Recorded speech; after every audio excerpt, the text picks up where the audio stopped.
Você já leu com atenção todas as cartas pastorais escritas pelo apóstolo Paulo?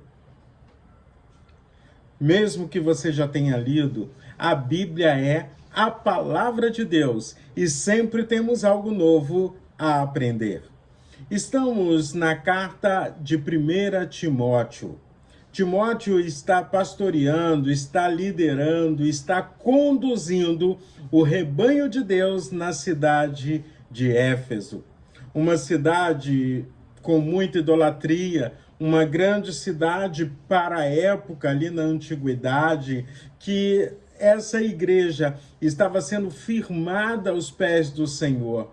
Mas quando a igreja começa a crescer, e isso no tempo de Timóteo e também nos nossos dias, sempre chegam os lobos com pele de cordeiro, trazendo heresia, querendo prejudicar, atrapalhar a obra do Senhor, a igreja do Senhor Jesus Cristo.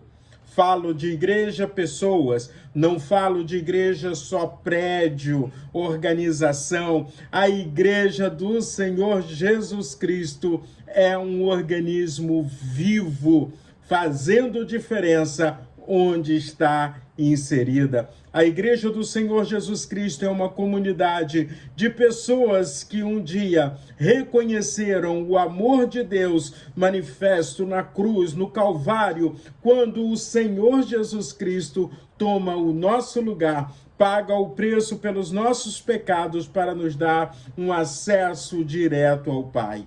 Mas aí estamos ali. O apóstolo Paulo, na primeira carta a Timóteo, ele traz alguns conselhos, ele traz algumas orientações, ele fala de amor, ele fala de como um líder espiritual deve se conduzir diante da comunidade que Deus está colocando nas suas mãos para que ele dirija.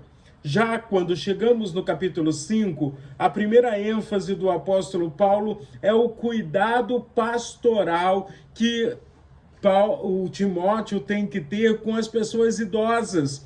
Como ele deve tratar as pessoas idosas no seio da igreja de Cristo. Se precisa conversar, se precisa chamar a atenção, isso precisa ser feito de maneira reservada, em amor, conduzindo toda a situação de maneira que aquela pessoa continue firme na igreja do Senhor. A comunidade cristã que você faz parte tem um projeto, tem um trabalho, a liderança da sua comunidade cuida bem das pessoas idosas, as trata com a dignidade que uma pessoa idosa precisa ter. Continuando ainda no capítulo de número 5, o apóstolo Paulo fala sobre a questão de que digno é o obreiro do seu salário. E ele usa inclusive termos do Antigo Testamento que estão na lei, que você não pode amordaçar o boi enquanto ele está trabalhando, para que ele possa também estar usufruindo daquilo que vai caindo, quem sabe na lavoura, quem sabe arando a terra, puxando o arado. Então, vamos pensar bem nisso. Como é que está o cuidado que estamos tendo com aqueles que nos lideram?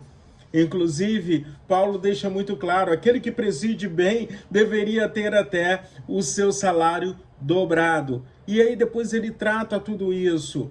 Ministério não é emprego, ministério não é trabalho, ministério é missão. E Deus tem cuidado dos seus ministros através de você, através de mim, através de cada um de nós. Então, vamos olhar com carinho aqueles que estão presidindo a comunidade cristã que você faz parte. Além de tudo isso, ele dá ainda alguns conselhos. Afinal de contas, todo mundo queria ser pastor. Tanto que Paulo começa dizendo no capítulo 3, quem aspira ao episcopado, quer ser bispo, quer ser pastor, está querendo algo excelente. Mas não é por causa do salário. Não é porque é um trabalho que você vai estar tranquilo, vai te dar estabilidade social ou coisa desse tipo. É porque é excelente, porque você está se dispondo a servir ao Senhor. E aí, pensando nisso, Paulo então traz para Timóteo o desafio. Primeiro, Não tenha pressas para impor as mãos sobre alguém. Não seja cúmplice do pecado dos outros. Conserve-se puro. 1 Timóteo, capítulo 5, versículo de número 22. Isso serve para Timóteo, mas também serve para cada um de nós. Não tenha pressa de impor as mãos sobre alguém. O que ele quer dizer? Caminhe com a pessoa, viva com a pessoa, discipule a pessoa, não faça nada com pressa. Afinal de contas, muitas vezes as pessoas não sabem ainda nem o que querem, não lembram nem do que comeram no almoço. Então, preste atenção sobre isso. E aí, quando Paulo diz, não seja cúmplice do pecado dos outros, é que quando nós colocamos alguém numa posição de liderança, nós somos responsáveis também pelas ações e as atitudes desta pessoa. E quantas vezes somos traídos? Traídos pela nossa avaliação e traídos pela pessoa que queria estar naquela posição, mas quando chega na posição, ele vira a cabeça quando a gente diz, como a gente diz, porque ele quer ficar distante de Deus, se sobrepondo a tudo aquilo que o Senhor nos ensina na sua palavra. E fica o conselho, conserve-se puro. Pureza de coração significa intimidade constante com o Senhor nosso Deus. Que Deus, na sua bondade e misericórdia, abençoe o seu dia plenamente.